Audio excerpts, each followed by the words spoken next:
अस्सलाम वालेकुम, welcome back to other episode of crick talk by Ashfal. मैं हूं आपका अशफाल बिन अहमद और हम रिव्यू कर लेते हैं ऑस्ट्रेलिया और इंडिया की होने वाली T20 सीरीज़ की, जो कि इंडिया में हो रही है। इंडिया की होम सीरीज़ है, 3 मैचेस की T20 सीरीज़ है जो कि इंडिया में होनी है, और ये ऑस्ट्रेलिया के लिए भी और इंडिया के लिए भी एक वर्ल्ड कप की तैयारियों को जांचने का एक सुनहरी मौका है। और कल पहला T20 मैच हुआ है। मैंने इससे पहले स्क्वाड रिव्यू नहीं किया इंडिया का या ऑस्ट्रेलिया का, तो हम ज़रा इंडिया का पहले स्क्वाड रिव्यू कर लेते हैं और साथ इंडिया की परफॉर्मेंस के बारे में ज़रा बात कर लेते हैं।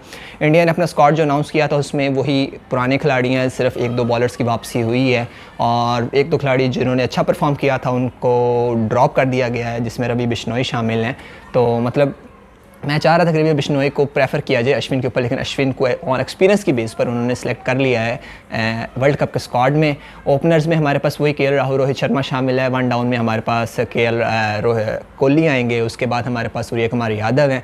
सूर्य कुमार यादव के बाद विकेट कीपर में दिनेश कार्तिक और ऋषभ पंत हैं, और दोनों विकेट कीपर ही मेन टीम का हिस्सा हैं। तो ये किस्म का रिस्क लिया उन्होंने इंडिया ने।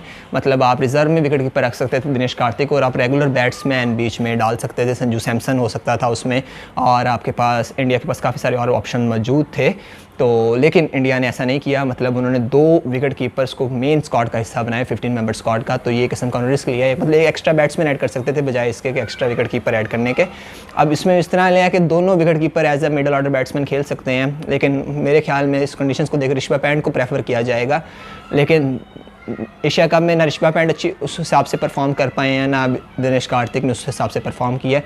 अगर ओपनर्स 3-4 चले हैं तो वही पूरे ओवर खेले हैं, तो मिडल ऑर्डर की बारी नहीं आई, और बारी आई भी है तो उस हिसाब से एक्सपेक्टेशन पे पूरा नहीं हो सके। दीपक हुडा को सिलेक्ट किया है बैटिंग की ऑलराउंडर की ऑप्शन की बेस पर। उसके बाद हार्दिक पांड्या की सिलेक्शन ठीक है।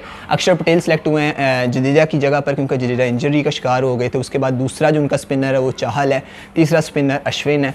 और अगर बॉलिंग की बात करें तो बॉलिंग में आपके पास अर्शदीप सिंह अपनी जगह कायम रखने में कामयाब हुए। स्लो हैं तो कह लो स्लो बॉलर है, लेफ्ट आर्म, तो एक किस्म का उन्हें एज मिल सकता है ऑस्ट्रेलिया में। उसके बाद हमारे पास शामी को मेन स्क्वाड का हिस्सा ना बनाना भी समझ नहीं आता। मतलब शामी अगर आप मेन स्क्वाड में हिस्सा बना लेते और दूसरे किसी और खिलाड़ी को आप रिज़र्व में रखते। शामी को रिज़र्व में रखा है, लेकिन भुवनेश्वर कुमार को अफ़गानिस्तान के खिलाफ 5 मैचों की सीरीज़ की बेस पर, और उनके मेन बॉलर भी हैं, उन्होंने सेलेक्ट तो कर लिया है, लेकिन मुझे नहीं लगता कि भुवनेश्वर कुमार उस हिसाब से लीथल रहे हैं जिस हिसाब से वो पहले थे। मतलब डेथ बॉलिंग उनकी काफ़ी हद तक ख़राब जा रही है।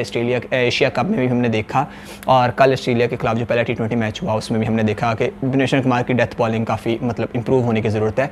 बुमराह की कमी महसूस हुई है कल वाले मैच में, और बुमराह को स्क्वाड में सेलेक्ट किया, लेकिन बुमराह अभी इंजरी से रिकवर कर रहे हैं, तो बुमराह को देखना पड़ेगा। बुमराह मतलब उस हिसाब से बॉलिंग कर पाते हैं, कम बैक कर पाते हैं। हर्षल पटेल, मतलब मैंने उनको खेलते हुए पहले देखा तो नहीं था, लेकिन नाम बड़ा सुना था उनका, लेकिन हर्षल पटेल भी उस हिसाब से मुतासिर करने में कामयाब नहीं हुए। तो हर्षल पटेल आपके पास हो गया, भुवनेश्वर कुमार हो गया, बुमराह हो गए हैं, और उसके बाद हार्दिक पांड्या। तो 3 पेसर्स, मतलब स्क्वाड में जो पेसर्स हैं वो वीक लग रहे हैं उस हिसाब से। मतलब एशिया की कंडीशंस के हिसाब से स्क्वाड उस पेसर जो हैं वो इंडिया को बॉदर कर सकते हैं, क्योंकि इंडिया एशिया कप भी आलमोस्ट अपने बॉलर्स की वजह से हारा था। बैटिंग ने परफॉर्म किया था, लेकिन बॉलर्स ने परफॉर्म नहीं किया था।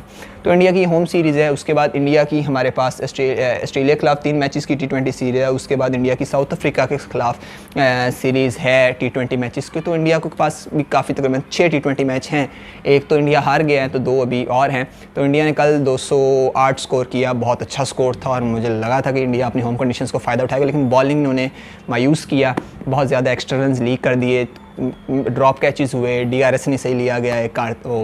एक क्लिप वायरल हुआ था रोहित शर्मा का, दिनेश कार्तिक का। तो काफ़ी सारे मिसहैप्स हुए, जिसकी वजह से ऑस्ट्रेलिया ने बासानी टारगेट को अचीव कर लिया। तो इंडिया की जो बॉलिंग अटैक है उसको एक दफ़ा देखना पड़ेगा, अपनी स्ट्रेटजी रीथिंक करना पड़ेगी। बाकी जो उनका मतलब बैटिंग ऑर्डर है वो तो फिक्स है, सारे खिलाड़ियों की पोजीशन फिक्स है। रोहित शर्मा, KL राहुल ओपनिंग करेंगे, विराट कोहली, सूर्य कुमार यादव 1 डाउन 2 डाउन आएंगे।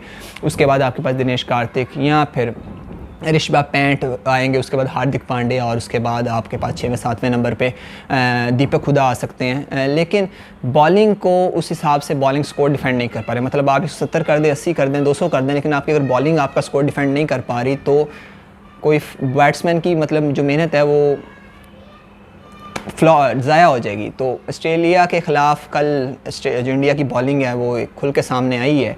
तो अब देखते हैं कि अगले 2 बचे T20 मैचेस में इंडिया बाउंस बैक कर पाता है कि नहीं कर पाता और किन बॉलर्स का ऑप्शन के साथ खिलाता है। तो कल रोहित शर्मा की कैप्टनसी पे बड़े सवालिया निशान रहेगा कि जी उमेश यादव जो कि शामी की जगह पे बैकअप है। शामी मतलब ड्रॉप हो गई सीरीज़ की वजह से, बुखार था उन्हें मेरे ख्याल में, तो कोरोना टेस्ट हो गया था उनका, तो उसकी वजह से उमेश यादव से पूरे ओवर नहीं कराए गए जी। हार्दिक पांड्या से ओवर नहीं कराए गए। भुवनेश्वर कुमार को ट्राई किया और भुवनेश्वर कुमार ने मतलब बहुत ज़्यादा एक्स्ट्रा रन्स लीक कर दिए।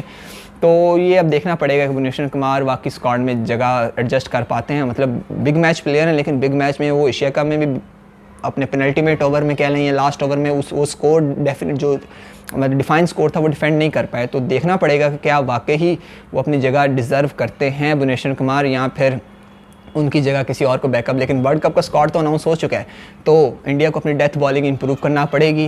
और अगर डेथ बॉलिंग इंप्रूव नहीं होती तो नो मैटर कि आपकी बैटिंग लाइनअप 170-80 स्कोर कर दें, 200 स्कोर भी कर दें, लेकिन अगर आपकी बॉलिंग डिफेंड नहीं कर पाएगी तो चेज़ करना T20 मैचेस में, मतलब अगर आपकी बैटिंग लाइनअप अच्छी है तो आप चेज़ कुछ भी कर सकते हैं, जिसने ऑस्ट्रेलिया ने कल किया।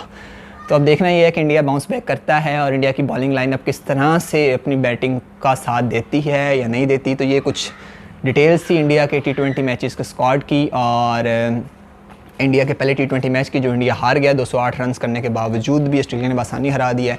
अगली वीडियो में इंशाल्लाह हम ऑस्ट्रेलिया के स्क्वाड्स के बारे में बात भी करेंगे, ऑस्ट्रेलिया की बैटिंग लाइनअप की बात करेंगे। तो मैंने पहले इंडिया के ज़रा स्क्वाड की बात नहीं की, तो मैंने कहा इस वीडियो में ज़रा इंडिया के स्क्वाड की बात कर लूँ और साथ इंडिया की ज़रा परफॉर्मेंस की बात कर लूँ।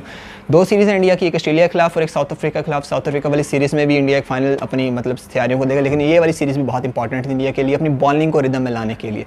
बुमराह की शायद अगले मैच में वापसी हो जाए और बुमराह की वापसी की वजह से बहुत हद तक मदद मिलेगी पेस अटैक को। लेकिन अब देखना ही पड़ेगा कि बुमराह काफ़ी देर बाद कम बैक कर रहे हैं तो वो उस लाइन लेंथ रिदम के साथ बॉलिंग कर पाते हैं कि नहीं कर पाते। और हर्षल पटेल भी मतलब उस हिसाब से बॉलिंग नहीं कर पाए और भुवनेश्वर कुमार भी डेथ बॉलिंग में कामयाब नहीं हो पाते।